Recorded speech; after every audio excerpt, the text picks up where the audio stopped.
नमस्कार। चलिए आज बात करते हैं एक ऐसी फाउंडेशनल टेक्नोलॉजी की जो हमारे चारों तरफ मतलब अनगिनत डिवाइसेस को पावर देती है।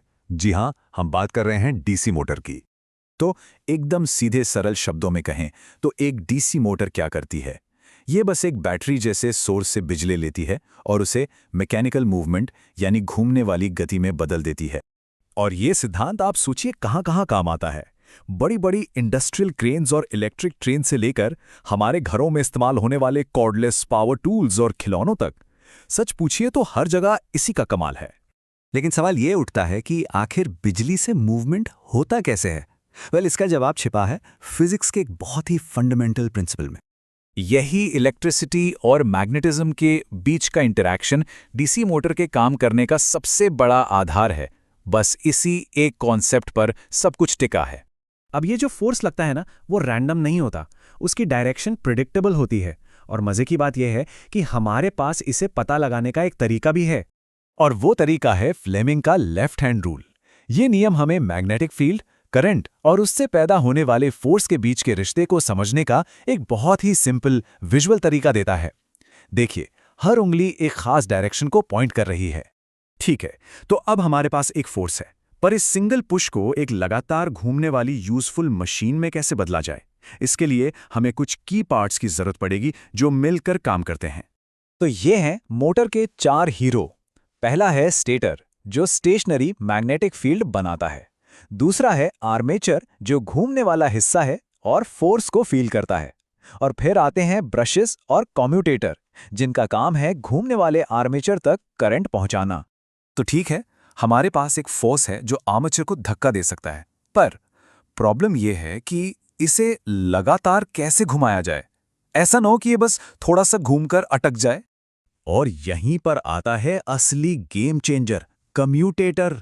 सोचिए, अगर कम्यूटेटर न हो तो आर्मेचर बस आधा घूमकर वहीं अटक जाएगा, आगे पीछे होता रहेगा।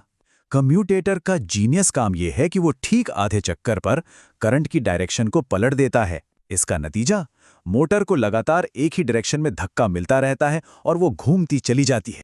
तो सबसे जरूरी बात जो याद रखनी है वो ये कि कम्यूटेटर ही वो चीज है जो ये इंश्योर करता है कि मोटर को एक स्टेडी सिंगल डायरेक्शन वाला टर्निंग फोर्स मिलता रहे। चलिए, अब हमारी मोटर घूमने लगी है, तो अब जरा उन डायनामिक फोर्सेस को समझते हैं जो इसकी परफॉर्मेंस को गवर्न करते हैं। यहां एक बहुत ही फैसिनेटिंग चीज होती है। जब मोटर घूमती है तो वो सिर्फ एक मोटर नहीं रहती, वो एक जनरेटर भी बन जाती है। जी हाँ, फैराडेज लॉ ऑफ इंडक्शन के हिसाब से जब आर्मेचर के तार मैग्नेटिक फील्ड में घूमते हैं तो वो खुद का एक वोल्टेज पैदा करने लगते हैं। इसी वोल्टेज को हम कहते हैं बैक ईएमएफ या काउंटर इलेक्ट्रोमोटिव फोर्स। और जैसा कि नाम से ही पता चल रहा है, ये उस मेन सप्लाई वोल्टेज को ओपोज करता है या उसका विरोध करता है जो मोटर को घुमा रहा है। अब सुनने में भले ये लगे कि ये कोई बुरी चीज है, पर असल में ये बहुत जरूरी है। आप कह सकते हैं कि बैक ईएमएफ एक तरह का सेल्फ रेगुलेटिंग मैकेनिज्म है। ये मोटर को जरूरत से ज्यादा करंट खींचने से बचाता है और लोड बदलने पर भी स्पीड को स्टेबल रखने में मदद करता है। तो फिर मोटर का टर्निंग फोर्स यानी कि टॉर्क किन चीजों पर डिपेंड करता है? ये 2 मेन फैक्टर्स पर डिपेंड करता है। एक तो मैग्नेटिक फील्ड कितना स्ट्रांग है और दूसरा आर्मेचर में कितना करंट बह रहा है।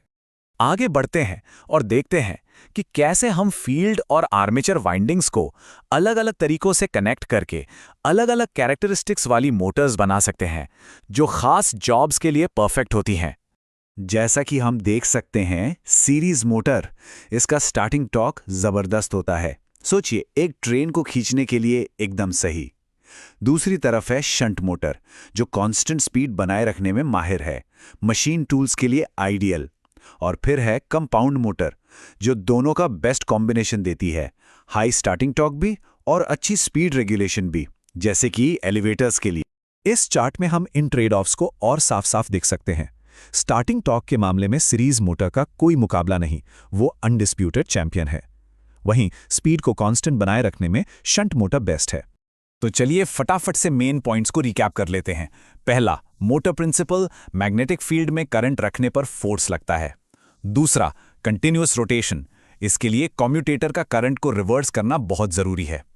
तीसरा, self regulation, back EMF speed के साथ बढ़ता है और करंट को लिमिट करके ऑपरेशन को स्टेबल बनाता है। और आखिर में टॉर्क प्रोडक्शन। टॉर्क डिपेंड करता है फील्ड की स्ट्रेंथ और आर्मेचर करंट पर। तो आखिर में एक सवाल सोचना तो बनता ही है, आज एडवांस इलेक्ट्रॉनिक्स के ज़माने में 19th सेंचुरी का ये मोटर डिज़ाइन मॉडर्न इंजीनियरिंग में इतना रेलेवेंट क्यों बना हुआ है? शायद इसका जवाब इसकी सिंप्लिसिटी, रोबस्टनेस और कंट्रोल करने में आसानी में छिपा है, जो ये पक्का करता है कि ये आज भी हमारी टेक्नोलॉजिकल दुनिया का एक बहुत ज़रूरी हिस्सा है।